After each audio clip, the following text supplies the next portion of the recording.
So congratulations to every one of you who made it to the end of this workshop. और आपने हर रोज attendance दी, even though कई lectures कई videos late आ रही थी, because हमेशा हमें 21 दिन 20 दिन जो भी हैं वीडियोस डालते रहना था, तो कई वीडियोस उस वजह से लेट आई थी। बट आप हर रोज प्रेजेंट थे और आपने हर लेक्चर के प्रॉपर नोट्स बनाए। इवन दो कल मैंने एक पूरी जो सारे लेसन है उनके समरी की एक पीडीएफ भी अपलोड कर दिया, जिसको हर कोई डाउनलोड कर सकता है। बट ये समरी, ये पीडीएफ सिर्फ उन्हीं लोगों के लिए है जो बहुत आलसी हैं और जिन्होंने खुद के नोट्स नहीं बनाए। और तभी मैं ये सबको एनकरेज करूंगा कि अगर आपने नोट्स नहीं बनाए तो अभी भी वापस जाओ, डे 1 से फिर से सारे लेक्चर्स को देखो और उसके प्रॉपर डिटेल्ड नोट्स बनाओ। इवन दो अगर आप ये सोच रहे हो कि अभी मैंने ये चीज इंटरनलाइज नहीं की, अभी भी आपको डाउट है किसी चीज को लेके, जस्ट राइट इट डाउन। जब भी आप रेडी होगे उस चीज को समझने के लिए, आपको क्लिक करेगा और आप वापस से रिविजिट कर पाओगे उस चीज को। एक वर्कशॉप होने का यही फायदा होता है कि आपको पता होता है कि मेरे पास एक लिमिटेड टाइम है, लिमिटेड वैलिडिटी है, और इसी वजह से मेरे को जो भी मैं देख रहा हूं, जो भी मैं पढ़ रहा हूं, जो भी मैं लेक्चर देख रहा हूं, जो भी मैं सीख रहा हूं, मेरे को उस पर पूरी अपनी अटेंशन पे करनी है, बिकॉज टाइम ही नहीं है मेरे पास। बाद में अपॉर्चुनिटी नहीं होगी, बिकॉज जब भी हमारे पास कोई ऐसा कोर्स होता है, जो भी हमारे पास ऐसी कोई बुक होती है जिसको हम कभी भी पढ़ सकते हैं, कभी भी हम उससे सीख सकते हैं, तब हम अटेंशन ही नहीं पे करते, हम कभी भी उसको साइड में रख देते हैं। बट वर्कशॉप होने का फायदा यह है कि आपको फोर्स करा जा रहा है कि टाइम निकल रहा है, अटेंशन पे करो, नोट्स बनाओ। इसलिए वापस जाओ और हर चीज का दोबारा नोट्स बनाओ, प्रॉपर डिटेल्ड। जो भी आपको लग रहा है कि हाँ ये कोई ऐसी चीज है जो मैंने पहले ऐसे नहीं सोची थी, बस दिमाग में मत रखो। ये मत सोचो कि हाँ मैंने खुद को चेंज कर लिया और ये मैं रिमेंबर करूंगा। आप नहीं करोगे, आप भूल जाओगे। नाउ जो भी आपके क्वेश्चंस हैं उन्हें हम कवर करते हैं। पहला क्वेश्चन है आयुष का, whenever I think of thinking I go into the stage of over thinking, how to solve it. ये क्वेश्चन आ रहा है जो हमने बात की थी कि आप अपने थॉट्स को कैसे मास्टर कर सकते हो। थॉट्स को मास्टर करने के 3 तरीके होते हैं, थिंकिंग, ऑब्जर्विंग और कॉन्सेंट्रेटिंग।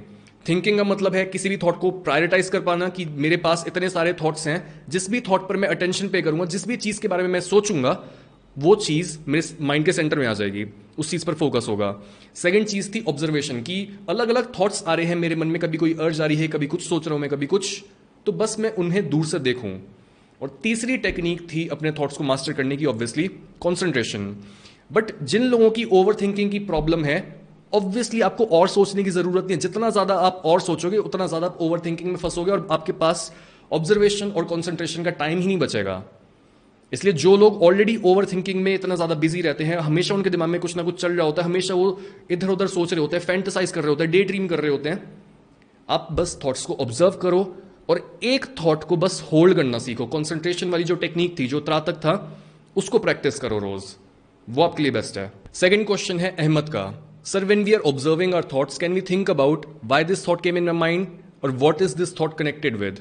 और observing only means seeing the thoughts coming to your mind and letting them pass. Exactly, observing का मतलब यही है कि जब भी आपके दिमाग में कोई थॉट आया, आप उसे तोड़कर काट कर ये करके नहीं देख रहे हो कि भाई इसका ओरिजिन क्या है, इस थॉट का मेरे ऊपर इन्फ्लुएंस क्या आ रहा है। आपने ये चीजें क्वेश्चन नहीं करनी। जब भी आप ऑब्जर्व कर रहे हो, बस उसे ऑब्जर्व करो, उससे पंगे मत लो, उसको छूकर मत देखो, ये मत देखो कि उसका टेक्सचर कैसा है, अच्छा कितना सुंदर थॉट है, कितना पॉजिटिव या नेगेटिव थॉट है। नहीं, don't even make judgement, don't even give your opinions about your thoughts. अगर ओपिनियन भी आ रहा है, उसको भी बिठा के बोलो कि हाँ मैं तेरे को देख रहा हूं। जितनी भी चीजें बाहर आती हैं उनको एक, जैसे मैंने एग्जाम्पल भी दिया था कि ऑब्जर्व करने का मतलब है जो भी शैतान बच्चे आ रहे हैं, यानी जो भी थॉट आ रहा है, आप उसे बार बार बिठा देते हो। जो भी एक शैतान बच्चा आया, जो भी एक शैतान थॉट आया, उसे बिठा दो और एक स्ट्रिक्ट टीचर की तरह just observe them, just look at them, और वो शांत हो जाएंगे और आप समझ पाओगे कि अच्छा इसका मतलब क्या है। एक और क्वेश्चन है अहमद का, if it is fixed point gazing then why are we focusing on 3 points, bottom, middle and top. Would it not be better if we focused on only 1 point throughout the process? ये बात कर रहे हैं जैसे हमने candle वाले त्राटक की बात की थी। कैंडल सामने पड़ी है, पहले हमने कैंडल के बॉटम को देखा, फिर हमने कैंडल के मिडल को देखा और फिर उसकी फ्लेम को देखा। तो ये पूछ रहे हैं कि जब उस एक्सरसाइज का नाम ही ये है कि फिक्स्ड पॉइंट गेजिंग, तो हम अपने पॉइंट्स को चेंज क्यों कर रहे हैं। आपको यहां पर यह चीज समझने की जरूरत है कि हम अपने माइंड को ये करके ट्रेन किस चीज के लिए कर रहे हैं।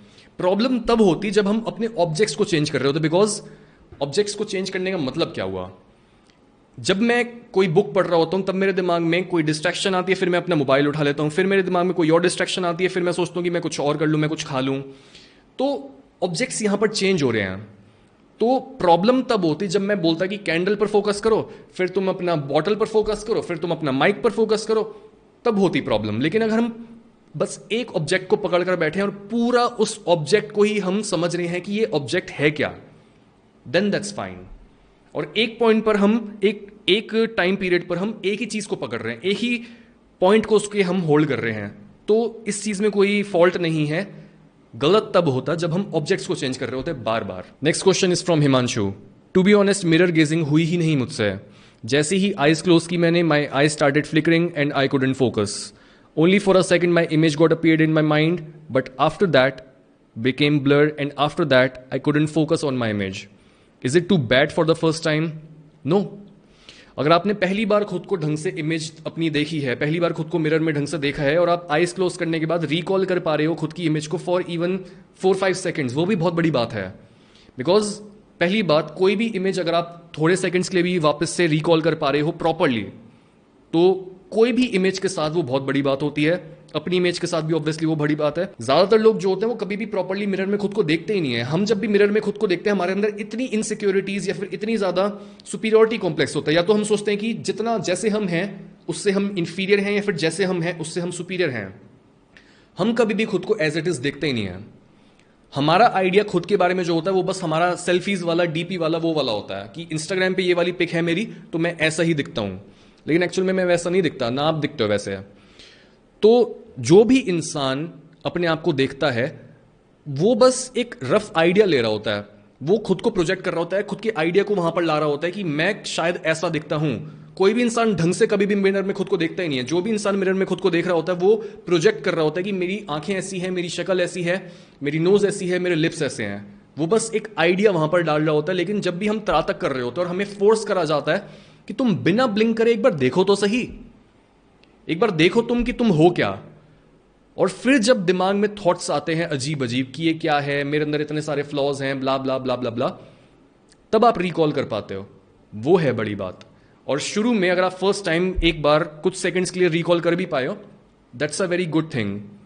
चाहे वो किसी चीज के साथ भी हो, चाहे वो कैंडल के साथ हो, चाहे वो आप यंत्र के साथ कर रहे हो, किसी भी चीज को अगर आप आंखें बंद करने के बाद भी रिकॉल कर पा रहे हो प्रॉपरली और वो इमेज थोड़ी सी भी स्टिल है, बस उसी स्टिलनेस को और ड्यूरेशन बढ़ाने की कोशिश करो। अगर आप 5 सेकंड होल्ड कर पा रहे हो, 10 सेकंड, 15 सेकंड, बस थोड़ा सा और। काउंट नहीं करना, अपने आप को ये फील हो जाएगा कि हाँ मैंने पहले से ज्यादा किया, क्योंकि काउंट करोगे अगेन एक और थॉट आ गया। काउंट नहीं करना, ये नहीं देखना कि अच्छा कि 1 सेकंड 2 सेकंड, कोई टाइमर नहीं लगाना आपने। आप बस बैठो और आपको पता लग जाएगा कि हाँ मैंने पहले से ज्यादा होल्ड किया इस बार।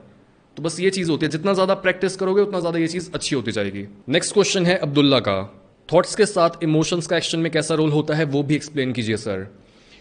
थॉट्स को इमोशन से अलग मत समझो, इन दोनों में ज़्यादा डिफरेंस नहीं होता है। बिकॉज अगर आप ये नोटिस करो कि मेरे थॉट्स एक सर्टेन डायरेक्शन में जा रहे हैं, तो आप ये उसके साथ नोटिस करोगे कि आपके इमोशंस भी बहुत जल्दी वहीं पर मुड़ जाते हैं। इमोशंस को थोड़ा कई बार टाइम लगता है बदलने में। अगर आप सोच रहे हो कोई पॉजिटिव, आप खुद को एफर्मेशन बोले जा रहे हो और आप सोच रहे हो कि यार मैं इस थॉट पर मेडिटेट कर रहा हूँ, लेकिन मेरे इमोशंस अभी भी गंदे हैं, just give it some time, 5 minutes, 10 minutes, half an hour, और आपके इमोशंस भी फिर थोड़े स्वीट होने लग जाएंगे। अगर आप अच्छा सोच रहे हो इमोशंस भी वैसे हो जाएंगे, और अगर आप नेगेटिव सोचे जा रहे हो तो इमोशंस भी। बिकॉज इमोशन है क्या? Emotion is your just physiological response.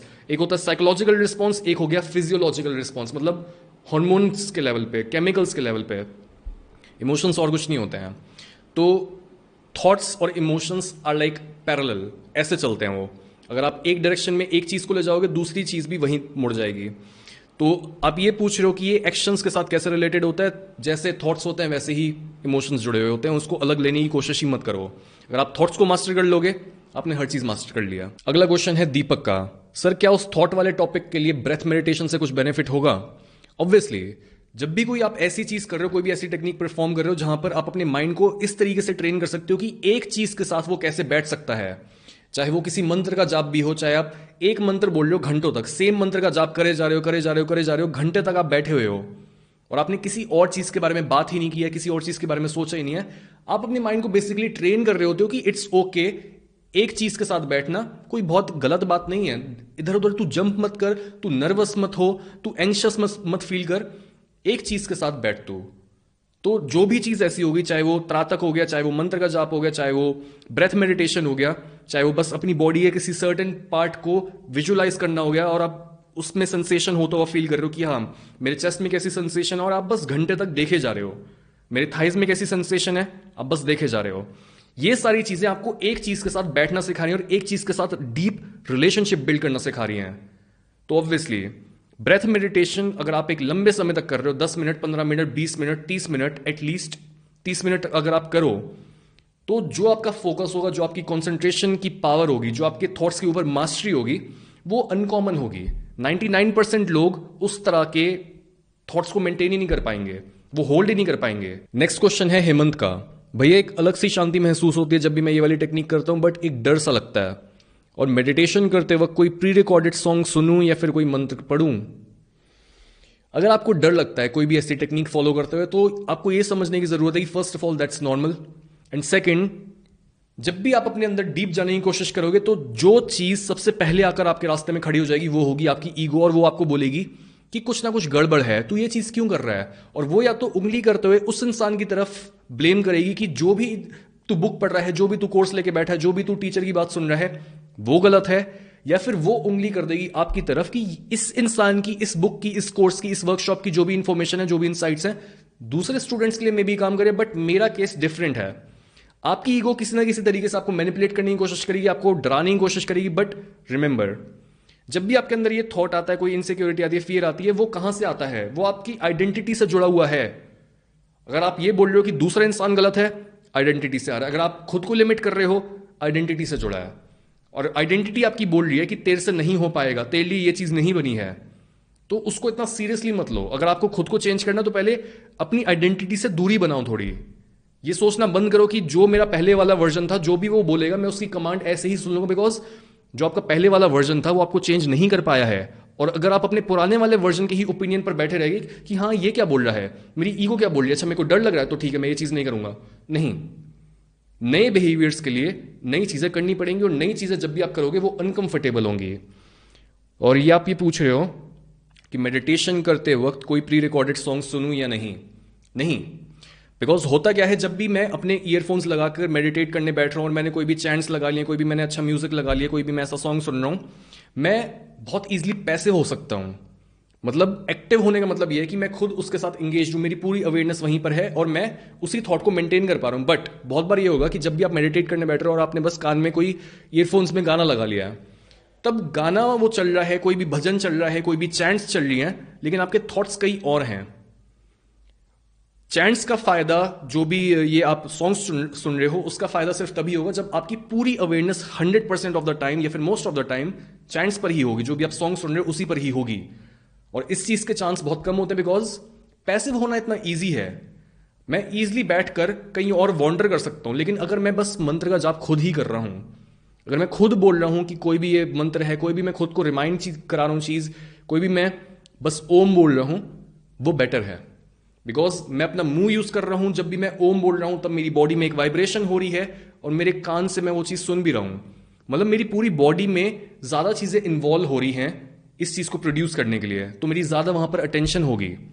तो इट्स बेटर कि आप कुछ सुनने के बजाय खुद इस चीज को बोलो। Next question is from Partha.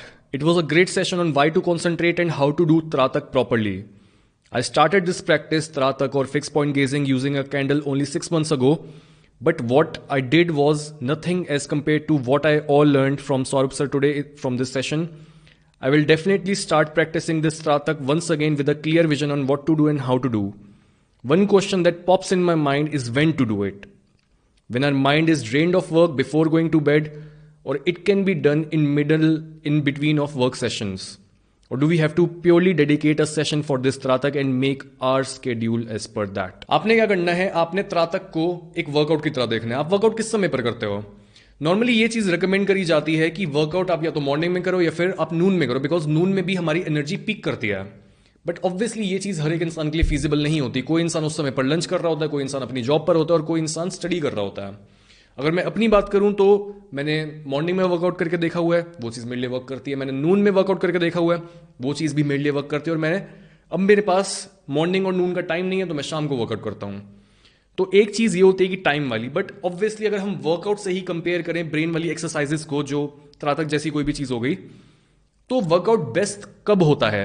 जब आपके अंदर एनर्जी ज़्यादा होती है या फिर कम होती है? जब आप ऑलरेडी थके हुए होते हो या फिर आप फ्रेश होते हो? द आंसर इज ऑब्वियसली जब आप फ्रेश होते हो, सुबह सुबह, या फिर अगर आपने पूरे दिन काम नहीं किया और आप सोच रहे हो कि हाँ पूरे दिन मैं वर्कआउट करूंगा, तब आपका वर्कआउट बेस्ट होता है। लेकिन अगर आपकी बॉडी पूरी ड्रेन्ड है, अगर आप कहीं घूमने गए थे, अगर आप दोस्तों के साथ कहीं गए थे या फिर आप फैमिली के साथ कहीं पे गए थे और आप वापस आके सोचते हो कि यार वर्कआउट क्या ही करना अब, तब आपको मुश्किल होती है। तो नॉर्मली आपने अपने रूटीन में ये देखना है कि किस टाइम पर आप फ्री होते हो, और अगर आप प्रायोरिटाइज कर पाओ, सुबह कर पाओ या फिर जब भी आप फ्रेश फील करते हो कि हाँ 12 बजे के अराउंड मैं हर चीज़ को खत्म कर लेता हूँ, जो भी मेरा मेन काम होता है तब मैं जा सकता हूँ, ये चीज़ आपने देखनी है। दो मेन चीज़ें हैं, एनर्जी किस समय पर ज़्यादा है, ब्रेन किस समय पर एकदम फ्रेश है, और दूसरा ऑब्वियसली क्या टाइम आपके पास है, किस टाइम पर आप फ्री होते हो। एक और क्वेश्चन है पार्थ का, one thing that excited me from this session was the thing Saurabh sir talked about is in common to everything and it can only be achieved by focusing on one thing and working upon that. I want to know more about that thing. There is one thing Saurabh sir stated about was mukti or liberation, which could only be achieved when we hold one intention for a long period of time. So basically, what is mukti, and are these two things, mukti and the common thing in everything, interrelated? ये चीज़ बहुत सारे question वैसे हमारे concentration वाली techniques का जो lecture था, जो सीरीज थी, उसी के अराउंड आ रहे हैं, तो इट इज़ ऑब्वियस कि ये चीज़ आपको फैसिनेट कर रही है, और मैं तभी आपको अर्ज करूंगा कि वर्कशॉप खत्म होने के बाद भी इस चीज़ को अपनी लाइफ में उतारो। जितना आपके अंदर ये फैसिनेशन आ रही है कि ये कॉन्सेंट्रेशन क्या है, कैसे एक चीज़ को पकड़ने पे हर चीज़ सॉल्व हो सकती है, और इसके बारे में थोड़ा सोचो, और इसके बारे में थोड़ा लिखो, रिसर्च करो, और एक्चुअल में इन प्रैक्टिसेस को अपनी लाइफ में उतारो, हर चीज़ चेंज हो जाएगी, गारंटीड। तो ये किस चीज़ के बारे में बात कर रहे हैं पार्थ? मैंने एक लेक्चर में आपको ये बात दो लोगों से इंट्रोड्यूस किया था, एक थे पतंजलि, एक थे आदि शंकराचार्य। आदि शंकराचार्य ने ये बात बोली है, निश्चल तत्वम जीवन मुक्ति। अगर आप एक इंटेंशन को अपने दिमाग में होल्ड कर सको, एक कॉज को अपने दिमाग में होल्ड कर सको लंबे समय तक, तो कोई भी दुनिया की फोर्स, कोई भी इंसान आपको लिबरेशन तक पहुंचने से नहीं रोक सकता। ये बात बोली थी आदि शंकराचार्य ने। और अगर हम पतंजलि की बात करें, उन्होंने भी एक सिमिलर बात बोली थी कि अगर तुम एक चीज को पकड़ सको तो जो भी तुम्हारी लाइफ में प्रॉब्लम है वो सॉल्व हो जाएगी। बट इनकी रीजनिंग यहां पर कहीं ना कहीं ये थी कि अगर तुम एक चीज को पकड़ रहे हो, अगर तुम, जैसे मैं अब बस अपने हाथ को ही देख रहा हूं, मैंने क्वेश्चन करना स्टार्ट कर दिया कि यार एकदम से मेरे को ये अजीब लगने लगा है कि ये चीज मेरे से जुड़ी हुई है जिसको मैं बोलता हूं, अगर इसको कोई भी पिंच करे या फिर कहीं भी ये ठुक जाए, कुछ भी इस पर लग जाए, तो मेरे को दर्द होता है। लेकिन क्या है ये सारी चीज, क्या है ये, क्या हूं मैं, क्या ये मैं ही हूं? जितना मैं एक चीज को पकड़े रखता हूं और उसके ऊपर ऑब्सेस करता हूं, उतना ज्यादा मैं उस कॉमन प्रिंसिपल के पास पहुंचता जाता हूं जो हर चीज में कॉमन है। चाहे मैं खुद पर फोकस कर रहा हूं, चाहे मैं हाथ पर फोकस कर रहा हूं, चाहे मैं दूसरे लोगों पर फोकस कर रहा हूं, चाहे मैं किसी बस एक इनएनिमेट ऑब्जेक्ट के ऊपर फोकस कर रहा हूं, उस चीज के बारे में बोलना बहुत ज्यादा डिफिकल्ट है, लेकिन ये चीज आपके एक्सपीरियंस पर भी बेस्ड होती है। और एक हिंट देके मैं आपको यही बोल सकता हूं, जैसे आपने ये भी पूछा, पार्थ ने ये भी पूछा कि लिबरेशन क्या होता है, मुक्ति क्या होती है। मुक्ति यही होती है कि हर फालतू की चीज को हटा दो, हर सुपरफिशियल चीज को अपने ऊपर से हटा दो, पास्ट को हटा दो, अपने लेबल्स को हटा दो, जो भी आप बोल रहे हो कि मैं एक भाई हूं, मैं एक बेटा हूं, मेरा नाम ये है, मेरी आइडेंटिटी ये है, मैं ये वाला काम करता हूं, ये वाली मैं पढ़ाई कर रहा हूं, हर चीज को जब आप हटा देते हो, आप इंसानियत को भी हटा देते हो, जो भी आपके अंदर एवोल्यूशनरी मेमोरी है उसे भी हटा देते हो, जितनी भी मेमोरी है, जितना भी पास्ट है, हर चीज को आपने खाली कर दिया, अपने पूरे वेसल को खाली कर दिया, तो वेसल के अंदर, इस पूरे इंस्ट्रूमेंट के अंदर जो चीज एक बची, वो है हर एक इंसान के अंदर, हर चीज के अंदर कॉमन। जब हम हर सुपरफिशियल चीज को हटा देते हैं तो एक बिल्डिंग ब्लॉक हर चीज में कॉमन रह जाता है, और हर चीज को जब हम हटा रहे होते हैं, उसी को हम बोल रहे होते हैं कि हम मुक्ति की तरफ, लिबरेशन की तरफ बढ़ रहे हैं। अगला क्वेश्चन है कार्तिक का, I am eager to understand when one can confidently assume they are ready for such an intensive focus. What factors or signs do you think indicate that someone is prepared for the monk mode? Okay. अगर आपको ये नहीं पता कि अगर आप ready हो इन सारी पावरफुल टेक्निक्स के लिए, तो कैसे आप ये फिगर आउट करोगे? फर्स्ट ऑफ ऑल, आप कभी भी 100% रेडी नहीं होगे। जब भी आप कोई मुश्किल चीज कर रहे होगे, दिमाग में एक डाउट रहेगा कि ये चीज वर्क नहीं करेगी, या फिर ये चीज करने से क्या ये होगा, क्या ये चीज वर्क भी करती है, क्या ये चीज वर्थ इट भी है। अगर आप जिम जा रहे हो, या फिर आपने कोई बुक उठाई है, या फिर आप कोई नया जॉब इंटरव्यू देने जा रहे हो, एक पॉइंट पर आप ये क्वेश्चन करते हो कि इतना पेन क्यों सहना, ये चीज अनकंफर्टेबल है, बिकॉज वो नई है। बट अगर आप बहुत ज्यादा फ्रस्ट्रेट हो चुके हो ऑलरेडी अपने आप से कि यार मैं बहुत टाइम से कुछ भी काम कर ही नहीं रहा हूं, मैं बहुत टाइम से बहाने मार रहा हूं, और मेरे को पता है मेरे अंदर बहुत ज्यादा पोटेंशियल है, मैं कुछ कर सकता हूं, देन यू नो कि हाँ मैं रेडी हूं। तब ये कोई ऐसी चीज नहीं है कि अगर आपको फोकस करना सीखना है तो ये कोई बहुत, मतलब डॉक्टर का आपको डायग्नोसिस चाहिए कि आप फोकस करना सीख सकते हो या नहीं, ये वो वाली चीज़ नहीं है जैसे हम जिम के लिए बोलते हैं, और वो भी बस बोलते ही हैं। 99% लोग इतने वीक नहीं होते कि वो जिम जा ही नहीं सकते या फिर वो गिर जाएंगे या फिर उनकी हड्डियां टूट जाएंगी, नहीं।